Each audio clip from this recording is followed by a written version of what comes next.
అమరావతిలో పనులు వేగంగా జరుగుతున్నాయని, అమరావతిలో జరుగుతున్న పనులపై పక్క రాష్ట్రాల్లో మాట్లాడుకుంటున్నారని మంత్రి నారాయణ చెప్పారు. 30,753 మంది రైతులు 35,017 ఎకరాలు రాజధానికి భూములు ఇచ్చారని చెప్పారు. రాజధాని అమరావతిలో ఎమ్మెల్యే ఎమ్మెల్సీ క్వార్టర్లను పరిశీలించిన మంత్రి నారాయణ చివరి దశకు చేరుకున్న ఎమ్మెల్యే ఎమ్మెల్సీ క్వార్టర్ల పనులు మంత్రి నారాయణ పరిశీలించిన అనంతరం మీడియాతో మాట్లాడుతూ 34,525 ఎకరాలకు ఫ్లాట్స్ రైతులకు ఇచ్చామని, కేవలం ఇక 674 మందికి మాత్రమే రైతులకు ఫ్లాట్స్ ఇవ్వాలని తెలిపారు. కావాలనే కొందరు అమరావతిపై రాజకీయ కుట్ర చేస్తున్నారని మండిపడ్డారు. 98.06 రైతులకు ఫ్లాట్స్ కేటాయించి మిగతా రైతులు కొందరు కోర్టులకు వెళ్లడం కుటుంబ వివాదాల నేపథ్యంలో ఆగి ఉన్నాయని చెప్పారు. భూములు ఇచ్చాము, ప్రభుత్వం ఫ్లాట్స్ ఇవ్వలేదని ప్రచారం చేసే వాళ్లు నిజాలు తెలుసుకోవాలని సూచించారు. లాటరీ ద్వారానే ఫ్లాట్స్ కేటాయించామని చెప్పారు. త్వరలో అన్ని భవనాలను జీఏడీకి అప్పచెప్తామని పేర్కొన్నారు. లేఅవుట్స్ రోడ్స్ కావచ్చు, అధికార భవనాలు కావచ్చు, అదేవిధంగా ఏదైతే ఐకానిక్ టవర్స్ ఉన్నాయో ఎంతో వేగవంతంగా జరుగుతున్నాయి. అయితే దీని మీద అక్కడక్కడ అప్పుడప్పుడు అంటే ఈ జరిగే వేగాన్ని ఎంతో వేగంగా జరుగుతుంది. ఇక్కడ కాదు, పక్క రాష్ట్రాల్లో డిస్కస్ చేసుకుంటున్నారు. పక్క రాష్ట్రాల్లో తెలుగువాడు ఎక్కడున్నా దీని మీద డిస్కషన్ జరుగుతుంది, బ్రహ్మాండంగా జరుగుతుంది. మనం ఎంబై చూసి ఇచ్చామని. ఈ పరిస్థితుల్లో అక్కడక్కడ వాళ్ళు ఏం మాట్లాడుతున్నారో వాళ్ళకి తెలియదు. ఫర్ ఎగ్జాంపుల్ మీకు ఒక చిన్న విషయం, ఈరోజు రైతులు ప్లాట్లు ఇచ్చింది ఎంతమంది రైతులు అంటే 30,753 మంది రైతులు ప్లాట్లు ఇచ్చారు. ఇచ్చిన రైతుల సంఖ్య ఇప్పటి వరకు 30,753. ఎన్ని ఎకరాలు ఇచ్చారంటే 35,017 ఎకరాలు ఇచ్చారు. దాంట్లో 30,753 మంది రైతులకు గాను 30,079 మందికి ప్లాట్లు అలాట్ చేసాం. ఇంకా అలాట్ చేయాల్సింది కేవలం 674 మంది. అలాట్ చేయాల్సింది 674 మందికే. 35,017 ఎకరాల్లో 35,017 ఎకరాలలో 34,527 ఎకరాలు అలాట్ చేసాం. 35,017 ఎకరాలు ఇస్తే అందులో 34,527 ఎకరాలకి ప్లాట్లు అలాట్ చేసాం. ఇంకా ప్లాట్లు అలాట్ చేయాల్సింది 489 ఎకరాలకే. 489 ఎకరాలకు మాత్రమే ప్లాట్లు అలాట్ చేయాలి. అది కూడా 674 మంది రైతులు. దాన్ని భూతత్వంలో చూపిస్తున్నారు. ప్లాట్ల సైడ్ ల్యాండ్ తీసుకున్నారు, మా ప్లాట్లు అలాట్ చేయలేదని. ఇది ఒక రాజకీయ కుట్ర. ఎందుకంటే 30,753 మంది రైతుల్లో 30,079 మందికి అలాట్ చేసాము, 674కే. అది కూడా చేయాల్సింది 489 ఎకరాలు. అది కూడా ఎందుకు డిలే అవుతుందో కారణం చెప్తాను. కోర్టు కేసులు 65 మంది రైతుల వద్ద ఉన్నాయి. వాళ్ళ మధ్య మన కాదు, కోర్టులో కేసు అన్నదమ్ములు కావచ్చు, బంధుమిత్రులు కావచ్చు. 65 మంది రైతులు 111 ఎకరాలు. అంటే అలాట్ చేయాల్సిన 489 ఎకరాల్లో వాళ్ళ కోర్టు కేసులు వాళ్ళు విత్డ్రా చేసుకునే తప్ప 119 ఎకరాలు మేము చేయలేము. అది ముందే చెప్పాము. అదేవిధంగా అసైన్ కేటగిరీ 4 45 మంది రైతులు 52 ఎకరాలు. అది కూడా ఏజీ గారితో డిస్కస్ చేస్తున్నాం. ఆ 45 మంది రైతులకి 52 ఎకరాలు కూడా వీలైనంత తొందరలో పరిష్కరిస్తాం. తర్వాత 12 సెంట్ల కంటే తక్కువ ఇచ్చిన వాళ్ళకి యాక్చువల్గా టీడీఆర్ బాండ్స్ ఇస్తాం. వాళ్ళు 324 ఉంటారు. దీంట్లో 674లో 324 మంది రైతులు 34 ఎకరాలు. అది కూడా మొత్తం కలిస్తే 34 ఎకరాలు. మొత్తం కలిసి అదంతా చేయాలి. వాళ్ళకి టీడీఆర్ బాండ్స్ అంటే 674లో 324 మంది లెస్ దాన్ 12 సెంట్స్ ఇచ్చిన వాళ్ళు, దానికి టీడీఆర్ బాండ్స్ ల్యాండ్స్ కాదు అలాట్ చేసేది. లంకా భూములు కలెక్టర్ దగ్గర పెండింగ్ ఉంది. అంటే ఆయన స్టడీ చేస్తున్నాడు, త్వరలో క్లియర్ చేస్తాడు. 119 మంది 111 ఎకరాలు. అది కూడా త్వరలో క్లియర్ చేస్తాం. మరణించి అంటే మనకు 9.14 ఇచ్చారు, మరణించారు. తర్వాత ఎవరికి చెందాలనే దాంట్లో వాళ్ళ ఇంటర్నల్ ఫ్యామిలీ డిస్ప్యూట్స్లో పెండింగ్ 57 మంది రైతులు 34 ఎకరాలు. ఇలా అసలు అంటే యాజ్ ఇట్ ఈస్గా ఇప్పుడు లాటరీకి రెడీగా ఉండేవాళ్ళు రైతులు అడిగితే 59 మంది రైతులు 140 ఎకరాలు. అది ఎట్టా ఎవ్రీ 15 డేస్కి ఒకసారి లాటరీ చేస్తున్నారు. రోజుకు 20 గంటలు పేద ప్రజల కోసం ముఖ్యమంత్రి చంద్రబాబు నాయుడు పనిచేస్తున్నారని మంత్రి సవిత అన్నారు. కూటమి ప్రభుత్వం అధికారంలోకి వచ్చిన వెంటనే బీసీ సంక్షేమ పాఠశాలలపై ప్రత్యేక దృష్టి సారించిందని మంత్రి తెలిపారు. విద్యతో పాటు స్పోర్ట్స్ డెవలప్మెంట్ చేసే దిశగా కృషి చేస్తున్నామని మంత్రి చెప్పారు. 10th క్లాస్ ఇంటర్మీడియట్లో మంచి మార్కులు సాధించిన గురుకుల విద్యార్థులకు సన్మాన కార్యక్రమాన్ని తుమ్మలపల్లి కళాక్షేత్రంలో నిర్వహించారు.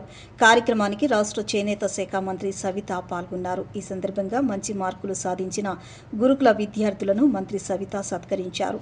దాదాపు 400 మంది విద్యార్థులకు పురస్కారాలు, మెమొంటాలను అందజేశారు. ఈ సందర్భంగా మంత్రి మాట్లాడుతూ రాష్ట్రమంతా బీసీ సంక్షేమ స్కూల్స్ వైపే చూడడానికి కారణం ప్రిన్సిపల్, సెక్రటరీస్, డైరెక్టర్లు అని అన్నారు. బీసీ సంక్షేమ స్కూల్లో చదివితే మంచి భవిష్యత్తు ఉంటుందని విద్యార్థులు నిరూపించారన్నారు. వేదిక మీద చాలామంది గవర్నమెంట్ స్కూల్స్లో చదువుతున్న వారే ఉన్నారని అన్నారు. తల్లిదండ్రులు మమ్మల్ని నమ్మి మీ బిడ్డలను బీసీ సంక్షేమ స్కూల్స్లో పంపించినందుకు ప్రత్యేక ధన్యవాదాలని మంత్రి అన్నారు. తల్లిదండ్రులు కోరుకున్న విధంగానే విద్యార్థులకు మంచి మార్కులు వచ్చాయని తెలిపారు. రోజుకు 20 గంటలు పేద ప్రజల కోసం ముఖ్యమంత్రి చంద్రబాబు నాయుడు పనిచేస్తున్నారని మంత్రి అన్నారు. కూటమి ప్రభుత్వం అధికారంలోకి వచ్చిన వెంటనే బీసీ సంక్షేమ స్కూల్స్పై ప్రత్యేక దృష్టి సారించిందని తెలిపారు. అధికారంలోకి రాగానే డైట్ బిల్లు 110 కోట్లను ప్రభుత్వం విడుదల చేసిందన్నారు. Mosquito mesh, inverters, RO plants, సన్నబియ్యం, 100 డేస్ యాక్షన్ ప్లాన్ వంటి సదుపాయాలు కల్పిస్తున్నట్లు చెప్పారు. ఇంట్లో ఎంతమంది బిడ్డలు ఉంటే అంతమందికి తల్లికి వందనం అందిస్తున్నామన్నారు. విద్యతో పాటు స్పోర్ట్స్ డెవలప్మెంట్ చేసే దిశగా కృషి చేస్తున్నామని మంత్రి చెప్పారు. 1500 టాయిలెట్స్ బీసీ స్కూల్స్లో రెడీ అవుతున్నాయన్నారు. భావితరాల భవిష్యత్తు కోసం మంచి రాజధాని నిర్మిస్తున్నామని తెలిపారు. ఎంజేపీ గురుకులాల్లో ప్రస్తుతం స్కూల్స్ మాత్రమే ఉన్నాయని, 6 కాలేజీల ఏర్పాటుకు అనుమతి వచ్చిందని మంత్రి అన్నారు. బీసీ సంక్షేమ స్కూల్స్లో చదివే విద్యార్థులకు ఇంటర్నేషనల్ అవార్డ్స్ కూడా వచ్చాయన్నారు. బీసీ సంక్షేమ స్కూల్లో ఒక హాస్టల్ విద్యార్థికి 75,000 రూపాయలు ప్రభుత్వం ఖర్చు చేస్తోందని మంత్రి సవిత పేర్కొన్నారు. విద్యతో పాటు స్పోర్ట్స్ డెవలప్మెంట్ చేసే దిశగా కృషి చేస్తున్నామని మంత్రి చెప్పారు. భావితరాల భవిష్యత్తుకు మళ్ళీ బీసీ వెల్ఫేర్ స్కూల్స్లో చదివితే మంచి మార్కులు వస్తాయి అని నిదర్శనం చూపించిన మా విద్యార్థులందరికీ మరొక్కసారి విష్ ఆల్ ద బెస్ట్ కూడా తెలియజేసుకుంటున్నా. నిజంగా నాకు చాలా సంతోషంగా ఉంది. ఎందుకంటే ఒక బీసీ బిడ్డగా మరి మేము కూడా అన్ని గవర్నమెంట్ స్కూల్స్లో చదువుకున్న వారమే. ఇక్కడ వేదిక పైన ఉన్న వారందరూ కూడా మరి గవర్నమెంట్ స్కూల్స్లో చదువుకున్న వారే. మరి ఎంతోమంది తల్లిదండ్రులు ప్రైవేట్ స్కూల్స్లో చదివితే చాలా గొప్పగా ఏదో మా పిల్లలు ఇంగ్లీష్ మీడియంలో చదువుతున్నారు, ప్రైవేట్ స్కూల్స్లో చదువుతున్నారు అనుకొని గొప్పలు చెప్పుకునే వారు చాలామంది ఉన్నారు. కానీ ప్రభుత్వం అందజేస్తూ qualified teachers, qualified food, qualified accommodation ఇస్తున్న గవర్నమెంట్ స్కూల్స్కి ఎంతో నమ్మకంతో తల్లిదండ్రులు మా స్కూల్స్కి పంపించినందుకు కూడా ప్రభుత్వం తరఫున వారికి ప్రత్యేకమైన ధన్యవాదాలు కూడా తెలియజేస్తున్నాం. ఎందుకంటే ఈరోజు ప్రభుత్వం ఎంతో నాణ్యతగా, ఎంతో బాధ్యతగా ఈరోజు భావితరాల కోసం ఈరోజు నాణ్యతమైన విద్య అందజేయాలనే గొప్ప సంకల్పంతో మేము నడుస్తున్నాం. మరి నిజంగానే ఈరోజు ఒక బీసీ వెల్ఫేర్ మంత్రిగా, బీసీ వెల్ఫేర్ అధికారులకు, బీసీ వెల్ఫేర్కే ఈరోజు ఒక అపారమైన గౌరవం వచ్చింది. ఉన్న వెల్ఫేర్స్ అన్ని డిపార్ట్మెంట్ కన్నా నంబర్ 1 ఏది అంటే BC welfare students number 1, 10th లో ఫస్ట్, ఇంటర్మీడియట్లో ఫస్ట్. మరి కష్టం అంతా మరి తల్లిదండ్రులది, విద్యార్థులది, మరి డిపార్ట్మెంట్ది అన్న విషయాన్ని నిజంగా మొన్న ముఖ్యమంత్రి గారు రివ్యూ చేసినప్పుడు ఏ డిపార్ట్మెంట్ రివ్యూ ఫస్ట్ బాగా వచ్చాయి 10th class marks, intermediate marks అంటే BC welfare, BC hostels, BC గురుకుల పాఠశాల మహాత్మా జ్యోతిరావు పూలే మరి ఫస్ట్ వచ్చింది అంటేనే నిజంగానే చాలా గర్వంగా ఉందన్న విషయం మీకు అందరికీ తెలియజేస్తున్నాం. ప్రభుత్వ ఆసుపత్రికి అనుసంధానంగా ఉన్న నర్సింగ్ కళాశాలలకు త్వరలో హాస్టల్ వసతి కూడా కల్పించనున్నట్లు ఎంపీ కేశినేని శివనాథ్ చెప్పారు. సిఎస్ఆర్ నిధులతో ప్రభుత్వ ఆసుపత్రిలో వైద్య సదుపాయాలను మరింత మెరుగుపరచనున్నట్లు తెలిపారు. 80% వైద్య సేవలు ప్రభుత్వ ఆసుపత్రుల ద్వారా అందుతున్నాయంటే అందుకు నర్సులు అందించే సేవలే కారణమని ఆయన ప్రశంసించారు. అంతర్జాతీయ నర్సుల దినోత్సవాన్ని విజయవాడ ప్రభుత్వ ఆసుపత్రిలో ఘనంగా నిర్వహించారు. ఈ సందర్భంగా ఆసుపత్రి ఆవరణలో ఏర్పాటైన ఫ్లోరెన్స్ నైటింగల్ విగ్రహాన్ని ఎమ్మెల్యే గద్దె రామ్మోహన్, జిల్లా కలెక్టర్ లక్ష్మీషాతో కలిసి ఎంపీ శివనాథ్ ప్రారంభించారు. అనంతరం బీడీఎల్ కంపెనీ సిఎస్ఆర్ నిధులు 50 లక్షల రూపాయల వ్యయంతో సమకూర్చిన 4 వెంటిలేటర్లను ప్రారంభించారు. అనంతరం వారు మాట్లాడుతూ నర్సులకు అంతర్జాతీయ నర్సింగ్ డే శుభాకాంక్షలు తెలిపారు. పోరాట యోధుల్లా వైద్యులకు సేవలందిస్తున్నారని ప్రశంసించారు. వారికి ఎలాంటి సమస్య ఉన్నా తీర్చేందుకు సిద్ధంగా ఉన్నామని ప్రకటించారు. ప్రైవేట్ ఆసుపత్రులకు ధీటుగా ప్రభుత్వ ఆసుపత్రుల్లో సైతం మరీ సర్జరీలు జరుగుతున్నాయన్నారు. ప్రభుత్వ ఆసుపత్రికి అనుసంధానంగా ఉన్న నర్సింగ్ కళాశాలకు త్వరలో హాస్టల్ వసతి కల్పించనున్నట్లు ప్రకటించారు. ఈ కార్యక్రమంలో జీజీహెచ్ సూపరింటెండెంట్ ఏడుకొండలు, నర్సింగ్ అసోసియేషన్ ప్రతినిధులు జాన్సన్ రాణి, శివలీల, విజయశ్రీ, బేగం తదితరులు పాల్గొన్నారు.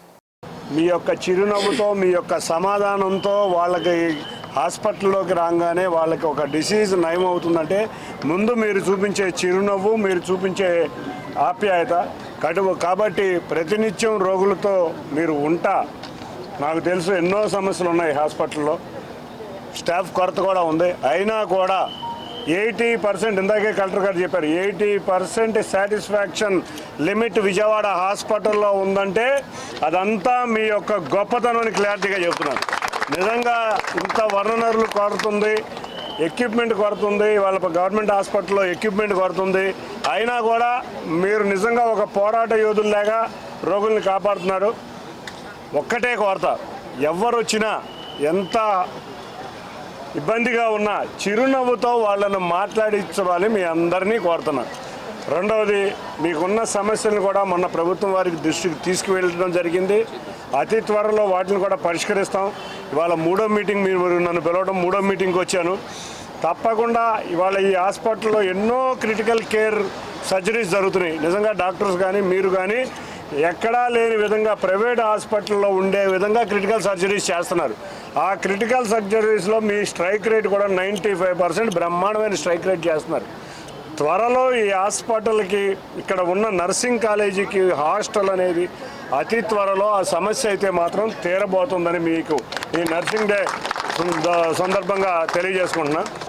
నర్సెస్, రిటైర్డ్ నర్సెస్ అందరూ కలిసి ఇక్కడ ఫ్లోరెన్స్ నైటింగేల్ గారి విగ్రహావిష్కరణ చేసి ఆవిడ చేసిన సేవకి ఒక గుర్తింపుగా ఆ స్ఫూర్తితో మనం కూడా ఇంకా ఎట్లా సేవ చేయాలి అని ముందుకు తీసుకెళ్లే ఒక మంచి కార్యక్రమానికి శ్రీకారం చుట్టడం చాలా మంచి పరిణామం. ఈ యొక్క కార్యక్రమంలో పాల్గొనడానికి చాలా గర్వంగా ఉంది. అలాగే గౌరవ ఎంపీ గారు, ఎమ్మెల్యే గారు, అలాగే ఇక్కడ ఉన్న ఆఫీసర్స్ అందరూ దీనికి సహకరించి కార్యక్రమం చేయడం మంచి పరిణామము. ముఖ్యంగా నర్సింగ్ అనేది మీకు అందరికీ తెలుసు.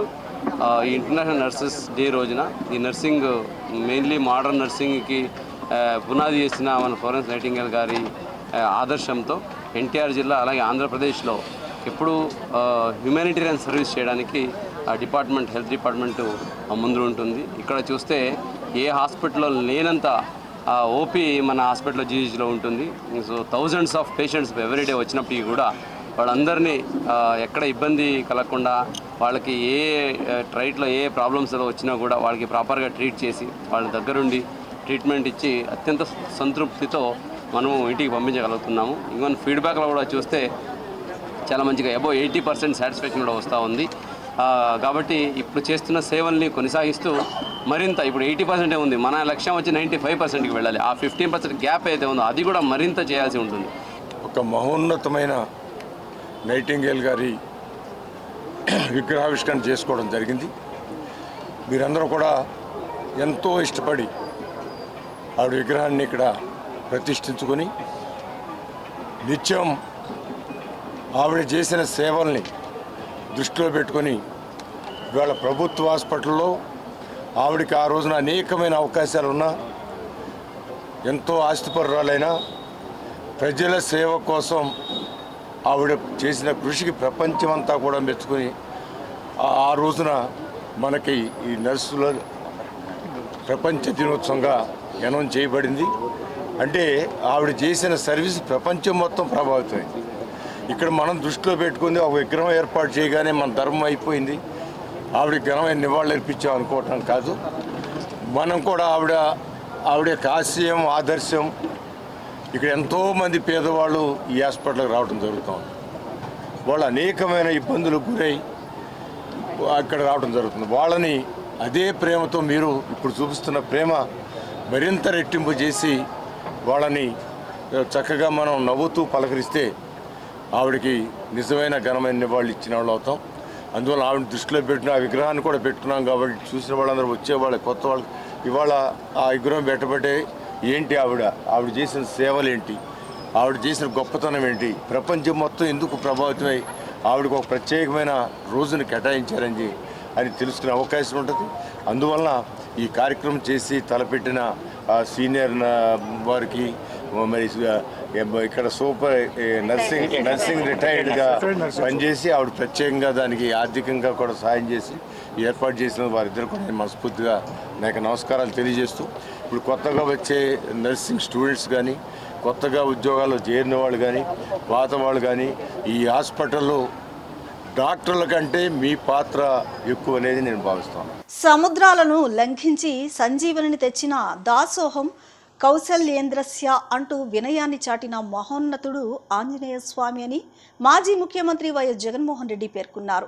అపార బలశాలి, వజ్రదేహుడైన చిరంజీవిగా నిలిచిన అహంకారానికి దూరంగా ఉండి రామనామాన్ని ప్రతి శ్వాసలో నింపుకున్న పరమ భక్తుడు హనుమంతుడని కొనియాడారు. భక్తి, బలం, సేవాతత్వానికి ప్రతీక అయిన ఆంజనేయ స్వామి ఆశీస్సులు రాష్ట్ర ప్రజలపై ఉండాలని ఆకాంక్షిస్తూ హనుమత్ జయంతి శుభాకాంక్షలను తెలిపారు. విజయవాడ ఇంద్రకీలాద్రిపై శ్రీ దుర్గా మల్లేశ్వర స్వామి వారి దేవస్థానంలో హనుమత్ జయంతి వేడుకలు అత్యంత వైభవంగా జరిగాయి. ఘాట్ రోడ్లోని శ్రీ అభయాంజనేయ స్వామి ప్రధాన ఆలయ ప్రాంగణంలో క్షేత్రపాలన ఆంజనేయ స్వామి మెట్ల మార్గంలో స్వామివారి ఆలయాల్లో స్వామివారికి శాస్త్రోక్తంగా అభిషేకాలు, ఆకుపూజలు నిర్వహించారు. ఇంద్రకీలాద్రిపై వేంచేసి ఉన్న జగన్మాత దుర్గమ్మ సన్నిధిలో హనుమత్ జయంతి వేడుకలు అంగరంగ వైభవంగా జరిగాయి. ఆలయ క్షేత్ర పాలకుడైన ఆంజనేయ స్వామి సన్నిధిలో భక్తి శ్రద్ధలతో సింధూరార్చన, నాగవల్లి దళార్చన శాస్త్రోక్తంగా నిర్వహించారు. ప్రధాన ఆలయ ప్రాంగణంలోని క్షేత్రపాలన ఆంజనేయ స్వామి మెట్ల మార్గంలో స్వామివారి ఆలయంలో భక్తులు పూజలు నిర్వహించారు.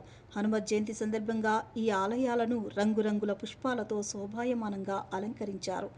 ఆలయాల్లో భక్తులు స్వామివారిని దర్శించుకుని తీర్థ ప్రసాదాలు స్వీకరించారు. అధికారుల సమన్వయంతో భక్తులకు ఎటువంటి ఇబ్బందులు కలగకుండా ఈ వేడుకలు ఘనంగా జరిగాయి. దేవస్థాన పాలక మండలి అధ్యక్షులు బొర్రా రాధాకృష్ణ తమ సతీమణితో కలిసి, ఈవో పీకే సీనా నాయక్ తమ సతీమణితో కలిసి పాల్గొని స్వామివారికి ప్రత్యేక పూజలు నిర్వహించారు. వారితో పాటు దేవస్థాన ధర్మకర్త మండలి సభ్యులు కూడా ఈ పూజా కార్యక్రమాల్లో పాల్గొన్నారు. భక్తులకు కల్పించిన ఏర్పాట్లను పర్యవేక్షించి స్వామివారి కృప అందరికీ కలగాలని ఆకాంక్షించారు. హనుమంతుని నామస్మరణతో ఇంద్రకీలాద్రి మార్మ్రోగింది. నగరంలో ఎండల తీవ్రత పెరుగుతున్నందున విజయవాడ నగరపాలక సంస్థ ప్రజల కోసం రక్షణ చర్యలు తీసుకుంటుందని విజయవాడ నగరపాలక సంస్థ కమిషనర్ ధ్యానచంద్ర అన్నారు. తన పర్యటనలో భాగంగా మహాత్మాగాంధీ రోడ్, అథారతయ్య వీధి, సాంబమూర్తి రోడ్, కోనాడ, సూర్యప్రకాష్ రోడ్, గవర్నర్పేట, దుర్గాపురం, గులాబీతోట ప్రాంతాలన్నీ పర్యటించి క్షేత్రస్థాయిలో పరిశీలించారు.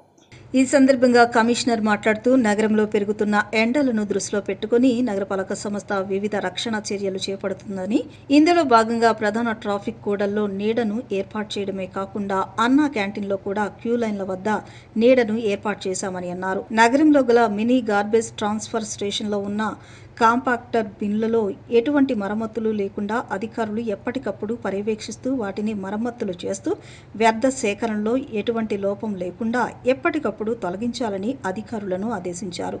నగరాన్ని అందంగా ఉంచేందుకు నూతనంగా వాల్ పెయింటింగ్లు, మ్యూరల్ ఆర్ట్స్ వేయించామని అన్నారు. స్వచ్ఛ సర్వేక్షణలో భాగంగా ఈ పెయింటింగ్లు నగరానికి అందం మాత్రమే కాకుండా ప్రజలకు అవగాహన కల్పించే విధంగా చిత్రాలు ఉండాలని అన్నారు. తదుపరి రాణిగారి తోట వద్ద గలవ అన్నా క్యాంటీన్లను క్షేత్రస్థాయిలో పరిశీలించారు. అన్నా క్యాంటీన్లో వచ్చే ప్రజలకు ఎండ తీవ్రత ఎక్కువగా ఉండడంతో క్యూ లైన్ల వద్ద నీడ ఉండేటట్లు చర్యలు తీసుకోవాలని అధికారులకు గతంలో ఆదేశించిన గులాబీ తోట అన్నా క్యాంటీన్లో ఆ ఏర్పాట్లను పరిశీలించారు. అన్నా క్యాంటీన్లో ఎటువంటి వసతులు కావాలన్నా సందేహం లేకుండా వెంటనే ప్రజలకు ఇబ్బంది కలగకుండా చేయాలని, ప్రజలకు ఎటువంటి సమస్య రాకుండా చూసుకోవాలని అధికారులు ఎప్పటికప్పుడు పర్యవేక్షిస్తూ మరమ్మతులన్నీ పూర్తి చేయాలని ఆదేశించారు. పటమట్లంకలోని ప్రత్యూష అపార్ట్మెంట్లో ఘోర అగ్ని ప్రమాదం చోటు చేసుకుంది. ఎండల తీవ్రత కారణంగా షార్ట్ సర్క్యూట్ జరిగి ఓ ఇంటి బాల్కనీలో ఉన్న అవుట్డోర్ ఏసీ యూనిట్లో మంటలు చెలరేగాయి. అనంతరం ఆ మంటలు పక్కనే ఉన్న గ్యాస్ సిలిండర్కు వ్యాపించడంతో భారీ పేలుడు సంభవించింది. పేలుడు దాటికి బాల్కనీ గోడ పూర్తిగా ధ్వంసమై రాళ్లు చుట్టుపక్కల పడడంతో అపార్ట్మెంట్ వాసులు భయాందోళనకు గురయ్యారు. ఈ ఘటనలో పలువురికి గాయాలు కాగా శ్రీనివాసు అనే వ్యక్తికి తలకు బలంగా రాయి తగలడంతో పరిస్థితి విషమంగా ఉందని సమాచారం. సమాచారం అందుకున్న ఫైర్ సిబ్బంది వెంటనే రంగంలోకి దిగి మంటలను అదుపులోకి తీసుకున్నారు. ఘటనపై కేసు నమోదు చేసిన పటమట పోలీసులు దర్యాప్తు చేపట్టారు. పటమటలంకలోని ప్రత్యూష అపార్ట్మెంట్లో ఘోర అగ్ని ప్రమాదం చోటు చేసుకుంది. ఎండల తీవ్రత కారణంగా షార్ట్ సర్క్యూట్ జరిగి ఓ ఇంటి బాల్కనీలో ఉన్న అవుట్డోర్ ఏసీ యూనిట్లో మంటలు చెలరేగాయి. అనంతరం ఆ మంటలు పక్కనే ఉన్న గ్యాస్ సిలిండర్కు వ్యాపించడంతో భారీ పేలుడు సంభవించింది. పేలుడు దాటికి బాల్కనీ గోడ పూర్తిగా ధ్వంసమై రాళ్లు చుట్టుపక్కల పడడంతో అపార్ట్మెంట్ వాసులు భయాందోళనకు గురయ్యారు. ఈ ఘటనలో పలువురికి గాయాలు కాగా శ్రీనివాసు అనే వ్యక్తికి తలకు బలంగా రాయి తగలడంతో పరిస్థితి విషమంగా ఉందని సమాచారం అందుకున్న ఫైర్ సిబ్బంది వెంటనే రంగంలోకి దిగి మంటలను అదుపులోకి తీసుకున్నారు. ఘటనపై కేసు నమోదు చేసిన పటమట పోలీసులు దర్యాప్తు చేపట్టారు.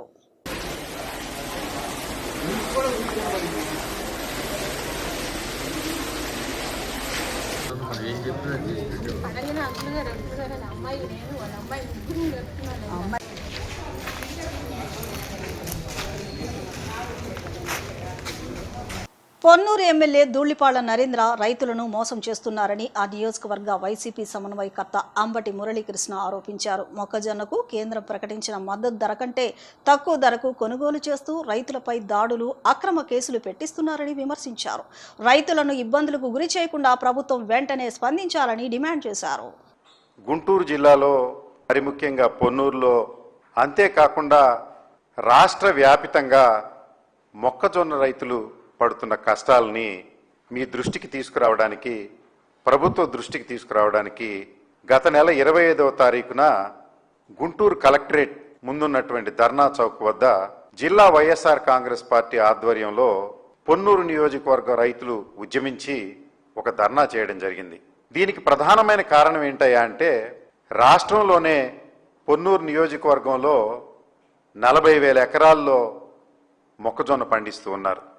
మొక్కజొన్న కేంద్ర మద్దతు ధర 2,400 రూపాయలు ప్రభుత్వం ప్రకటించింది. గతంలో కూడా జగన్మోహన్ రెడ్డి గారు రాజ్యం చేసే కాలంలో 2,400 4 సంవత్సరాల పాటు నిర్విఘ్నంగా కొన్న విషయం రైతులకు, ప్రజానీకానికి తెలుసు. పొన్నూరు నియోజకవర్గంలో 40,000 ఎకరాల్లో ఈ సంవత్సరం 18 లక్షల క్వింటాళ్ల మొక్కజొన్న ఉత్పత్తి వచ్చింది. ఎందుకంటే పొన్నూరు సారవంతమైన పొలాలు, సన్న చిన్నకారు రైతులు కష్టపడి పనిచేస్తారు కనుక ఈల్డ్ బాగా వచ్చింది. వస్తే ప్రభుత్వం ఇప్పటి వరకు మద్దతు కేంద్రాలు తెలియకపోవడం వల్ల 1,400 లగాయతు 1,600, 1,650 వరకు రేటుకి రైతులు అంటే అప్పులు భరించలేక, కూలీలకి డబ్బు ఇవ్వలేక అమ్ముకుంటూ ఉన్నారు. ఈ క్రమంలోనే మద్దతు ధరకు కొనాలని నేను ఎలుగెత్తి చావడం, అదేవిధంగా చాటడం, అదేవిధంగా ధర్నా చేయడం జరిగింది. ఆ క్రమంలోనే స్థానిక శాసనసభ్యుడు ధూళిపాళ్ల నరేంద్ర తన స్వంతానికి లక్షలాది క్వింటాళ్ళు 1,650 రూపాయలు కొంటూ ఉన్నాడని వారి మీద నేను చెప్పిన మాట వాస్తవం. ధూళిపాళ్ల నరేంద్రే పెద్ద దళారి, ఇంకో 4 దళారీలు కలిసి పొన్నూరు నియోజకవర్గంలో అరాచకం చేస్తా ఉన్నారు. 2,400 రూపాయలు రావాల్సినటువంటి మొక్కజొన్నకు 1,650 రూపాయలు కొంటా ఉన్నారు. దీనికి ప్రధానమైన కారణం భక్తి, సేవాభావం, ఆధ్యాత్మిక చైతన్యానికి ప్రతీకగా నిలిచే శ్రీ హనుమాన్ జయంతి వేడుకలను విజయవాడ గాంధీనగర్ ప్రాంతంలో మార్ట్స్ ఆధ్వర్యంలో అత్యంత ఘనంగా నిర్వహించారు. ప్రతి సంవత్సరం మాదిరిగానే ఈ ఏడాది కూడా చింతల బ్రదర్స్ ఆధ్వర్యంలో నిర్వహించిన ఈ వేడుకలు భక్తులను విశేషంగా ఆకట్టుకున్నాయి. హనుమాన్ జయంతిని పురస్కరించుకుని గాంధీనగర్లోని రాజీవరాజ్ థియేటర్ పక్కన ఉన్న మార్ట్స్ కార్యాలయం వద్ద ప్రత్యేక ఆధ్యాత్మిక కార్యక్రమాలను అత్యంత వైభవంగా నిర్వహించారు. ఉదయం నుంచే భక్తులు పెద్ద సంఖ్యలో తరలివచ్చి స్వామివారిని దర్శించుకుని ప్రత్యేక పూజల్లో పాల్గొన్నారు. ఈ కార్యక్రమంలో భాగంగా హనుమాన్ చాలీసా పారాయణం, అర్చన, నైవేద్యం, మహాహారతి, మంత్రపుష్పం, వేద ఆశీర్వచనం, సుందరాకాండ పారాయణం వంటి పూజా కార్యక్రమాలు భక్తి శ్రద్ధల మధ్య నిర్వహించారు. ఈ కార్యక్రమంలో పలువురు ప్రజా ప్రతినిధులు, మా మిత్ర మండలి సభ్యులు, భక్తులు, స్థానిక యువకులు పెద్ద సంఖ్యలో పాల్గొని స్వామివారికి ప్రత్యేక పూజలు సమర్పించారు. అనంతరం భక్తులకు అన్నప్రసాద వితరణ కార్యక్రమాన్ని నిర్వహించారు. పెద్ద ఎత్తున భక్తులు పాల్గొని అన్నదాన సేవను స్వీకరించారు. ఈ సందర్భంగా వారు మాట్లాడుతూ, ప్రతి పండుగను భక్తి శ్రద్ధలతో నిర్వహిస్తూ సమాజానికి ఆదర్శంగా నిలుస్తున్న మార్ట్స్ నిర్వాహకులను అధికారులను అభినందించారు. ముఖ్యంగా హనుమాన్ జయంతి సందర్భంగా అన్నదాన కార్యక్రమం నిర్వహించడం ఎంతో గొప్ప విషయమని కొనియాడారు. భక్తులకు సేవ చేయడం అనేది నిజమైన దైవ సేవ అని పేర్కొన్నారు. ఆంజనేయ స్వామివారి కటాక్షం ప్రతి ఒక్క కుటుంబంపై ఉండాలని, ప్రజలందరూ సుఖ సంతోషాలతో జీవించాలని ఆకాంక్షించారు. భక్తి భావాన్ని పెంపొందించే ఇటువంటి కార్యక్రమాలు యువతకు స్ఫూర్తినిస్తాయని తెలిపారు. ఈరోజు మా ఆర్ట్స్ అధినేతలైనటువంటి చింతల బాబీ గారు, చింతల చంటి గారు ఆధ్వర్యంలో గాంధీనగర్ మా ఆర్ట్స్ ఆఫీస్ నందు మరి ఆ దేవదేవుడైనటువంటి ఆంజనేయ స్వామి ఈరోజు హనుమత్ జయంతి సందర్భంగా మరి ఇంతటి మంచి కార్యక్రమం మరి మా ఆర్ట్స్ అధినేతలైనటువంటి చంటి బాబీ గారు తలపెట్టారు. మరి ఏదైతే దైవానుగ్రహం అందరికీ మెండుగా లభించాలని, అందరూ బాగుంటే సమాజంతో పాటు రాష్ట్రంతో పాటు దేశం అభివృద్ధి చెందిద్దని చెప్పి ఒక మంచి ఉద్దేశంతో మరి ఈ కార్యక్రమం ఏ ఉద్దేశంతో అయితే తలపెట్టారో ఆ ఉద్దేశం ప్రకారం ప్రజలందరికీ మంచి జరగాలని, ఆ హనుమంతుని ఆశీస్సులు అందరికీ చెందాలని చెప్పి మనస్ఫూర్తిగా కోరుకుంటూ ఈ కార్యక్రమం తలపెట్టిన చంటి బాబీ గారికి మరొకసారి హృదయపూర్వక నమస్కారాలు, అభినందనలు తెలియజేస్తున్నాను. నా పేరు శ్యామ్ ప్రసాద్ అండి. నేను జనసేన పార్టీ సెంట్రల్ నియోజకవర్గం వన్ ఆఫ్ ది అబ్జర్వర్. మా ఆర్ట్స్ తరఫున ఈరోజు హనుమ జయంతి కార్యక్రమం చేయటం చాలా శుభదాయకం. ఏటేటా ప్రతి సంవత్సరం కూడా ఇటువంటి దేవుడి కార్యక్రమాలు చేయడంలో మా ఆర్ట్స్ వారు ముందుంటున్నారు. ఈ మధ్య వెంకటేశ్వర కళ్యాణం ఒకటి, శివ కళ్యాణం ఒకటి, వినాయక చవితి, అదేవిధంగా హనుమ జయంతి చేయటం వారి పుణ్య దంపతులకి పుణ్యం రావాలని కోరుకుంటూ, అది కాకుండా విజయవాడలో ఇన్ని దేవాలయాలు ఉన్నాయి. ఇంత పబ్లిక్గా చేసిన వాళ్ళు ఒక అరుదు.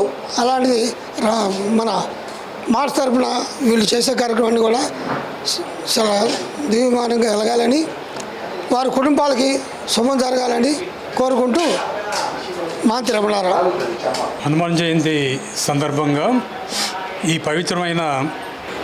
పవిత్రమైన హనుమాన్ జయంతిని మా బ్రదర్స్ బాబీ గారు, చంటి గారు ఈ కార్యక్రమాన్ని అత్యంత సనాతన ధర్మ పద్ధతుల్లో అన్ని పండుగలతో పాటు హనుమాన్ జయంతిని కూడా నిర్వర్తించడం మా అందరికీ చాలా గర్వకారణంగా ఉంది. సో ఈ రాష్ట్ర ప్రజలకి, భక్తులకి నా హృదయపూర్వక శుభాకాంక్షలు మా తరపున తెలియజేస్తున్నాం. ఆంజనేయ స్వామి భక్తి, శక్తి, ధైర్యం, వినయం మరియు సేవాభావానికి ప్రతీక. ఆయన చూపిన మార్గం సనాతన ధర్మం యొక్క గొప్పతనాన్ని ప్రపంచాన్ని చాటి చెప్పింది. ధర్మరక్షణ, గురుభక్తి, నిస్వార్థ సేవ, సమాజ శ్రేయస్సు వంటి విలువలను మనం అందిపుచ్చుకునేటట్టుగా సనాతన ధర్మం మరింత బలపడుతుంది. మా మిత్ర మండలి ఆధ్వర్యంలో హనుమత్ జయంతి కార్యక్రమాలు రాజీవ్ రాజ్ సెంటర్లో మార్ట్స్ చట్టి గారు, మార్ట్స్ బాబీ గారి ఆధ్వర్యంలో, చెన్నుపాటి శ్రీను గారి ఆధ్వర్యంలో ఘనంగా జరుగుతున్నాయి. ఈ పూజా కార్యక్రమాలకి అశేషమైనటువంటి జనాలు విచ్చేసి ఉదయం 8 గంటల నుంచి కూడా అభిషేకాలు నిర్వహించడం, పూజలు నిర్వహించడం, భక్తులు స్వామివారిని ఆరాధించి తీర్థప్రసాదాలు తీసుకోవడం జరిగింది. స్వామివారి ఆశీస్సులతో భక్తులందరూ కూడా విరివిగా ఇక్కడ స్వామివారి ప్రసాదాలను కూడా అందజేయడం జరుగుతుంది. మరి ఇంతటి కార్యక్రమాలని మా మిత్రమండలి వారు ఏర్పాటు చేస్తుంది. అలాగే మన హైందవ సాంప్రదాయాన్ని వారు ముందుకు తీసుకెళ్ళి ప్రతి పండుగను కూడా ఇక్కడ వాళ్ళు ఘనంగా నిర్వహించడం మా అందరికి కూడా సంతోషదాయకం. ఇటువంటి సనాతన ధర్మాన్ని వాళ్ళు ముందుకు తీసుకెళ్తున్నందుకు సర్వదా భగవంతుడి ఆశీస్సులు వారికి ఉండి ఇలాంటి కార్యక్రమాలు ఎన్నో జరిపించాలని మనస్ఫూర్తిగా కోరుకుంటాం. అలాగే మధ్యాహ్నం జరగబోయే మన హనుమత్ ర్యాలీకి విశేషమైనటువంటి జనాలు రావాల్సిందిగా కోరుకుంటున్నాం. జై శ్రీరామ్, జై హనుమాన్. మార్ట్స్ వద్ద చింతాల రామచంద్రరావు బాబీ గారు, వారి సోదరులు చంటి గారు, అలాగే చెండిపట్టి శ్రీని గారి ఆధ్వర్యంలో ఈ హనుమాన్ జయంతి ఉత్సవాలు ఎంతో ఘనంగా, వైభవంగా మరి వాళ్ళ ఉదయం నుంచి కూడా జరుగుతూ ఉన్నాయి. ఈ హనుమాన్ ఉత్సవాలు అనే కాకుండా అన్ని రకాల దైవం యొక్క కార్యక్రమాలన్నీ కూడా ఎంతో వైభవంగా నగరంలో ఎన్నడూ లేని విధంగా ఈ మార్చ్ దగ్గర గాంధీనగర్లో ప్రతి కార్యక్రమాన్ని కూడా చాలా వైభవంగా చేయడం జరుగుతుంది. అయ్యప్ప భజనలే కానీ, అమ్మవారి దీక్ష ఇది కానీ, శివరాత్రి కానీ, అలా వెంకటేశ్వర స్వామి కళ్యాణాలు, ఈ హనుమాన్ జయంతులు, ఇలా ప్రతి కార్యక్రమాన్ని కూడా మరి మార్ట్స్ సోదరులు చాలా వైభవంగా నిర్వహిస్తూ ప్రజల మన్నలను ప్రజల భక్తిభావాన్ని పెంచడానికి మంచి అవకాశంగా దీన్ని ప్రజల యొక్క మనోభావాలకి భక్తులకు భగవంతుని అనుసంధానం వేయడానికి ఒక మార్గంగా వారు ఎంతో కృషి చేస్తూ మరి ఈ దేనికి కూడా వెనకాడకంట వనరులకి ఎన్నో కార్యక్రమాలు చేస్తూ అందరికీ వచ్చిన వారందరికీ కూడా తీర్థప్రసాదాలు, అలాగే మజ్జిగ పంపిణీ, వాటర్ పంపిణీ, అందరికీ కూడా ఇవాళ మధ్యాహ్నం వేలాది మందికి భోజనం అన్నప్రసాదం నిమిత్తం కూడా జరుగుతుంది. ఈరోజు హనుమాన్ జయంతి సందర్భంగా మార్ట్స్ అన్నదమ్ములైనటువంటి బాబీ గారు, చంటి గారు అందరు పార్టీలకు అతీతంగా అనేక దైవ కార్యక్రమాలు చేయటం విజయవాడ నగరానికి చాలా ఆనందదాయకంగా ఉంది. ఇలాంటి కార్యక్రమాలు ఎన్నో చేయాలని, వారిని ఆయురారోగ్య ఐశ్వర్యాలతో భగవంతుడు చల్లగా దీవించాలని పార్టీలకు అతీతంగా కొంతమంది ఏమనుకుంటున్నారంటే ఇది ఒక పార్టీకి సంబంధించింది, టీడీపీకి సంబంధించింది, బీజేపీకి సంబంధించింది, లేదంటే జనసేన, అనేక రకమైన మాటలు వస్తున్నాయి. అలాంటివి ఏమీ లేదు. వీళ్ళు పార్టీలకు అతీతంగా నగరంలో ఉన్న అందరి ప్రజలు కూడా ఒక తాటి మీదకి తీసుకొచ్చి దైవ చింతనతో ముందుకు వెళ్తారని చెప్పి ఆశిస్తూ ఇప్పుడు చిన్న విరామం తీసుకుందాం.